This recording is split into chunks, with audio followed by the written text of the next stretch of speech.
انسانی زندگی کو ہم بیسیکلی دو حصوں میں بانٹ سکتے ہیں. ایک تو حصہ وہ ہے جب آپ کی حیثیت ایک مخدوم کی ہوتی ہے اور پورے سماج کی حیثیت ایک خادم کی ہوتی ہے نا.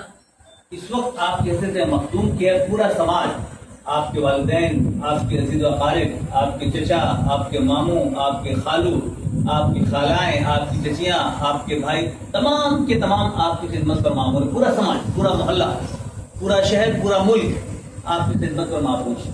تیسری معمور ہے کہ آپ ایک بہترین نشو و نما پائیں اور ایک اعلیٰ مقام کو حاصل کریں. پورے سماج کی کوشش کیا ہے؟ کیوں؟ والدین کی یہی کوشش ہے نا، بھائی کی بھی یہی کوشش ہے، اور پڑوسی کی بھی یہی کوشش ہے، محلے کی بھی یہی کوشش ہے. مطلب تمام پورے سماج کی ایک یہی کوشش ہے کہ آپ اعلیٰ مقام کو حاصل کریں، آپ شہرت کی بلندیوں کو پہنچیں، آپ علم کے اعلیٰ معیار کو حاصل کریں. تمام ہمیں کوشش ہے. اس وقت کا فائدہ اٹھائیے کیونکہ یہ وقت دوبارہ نہیں ہے نا.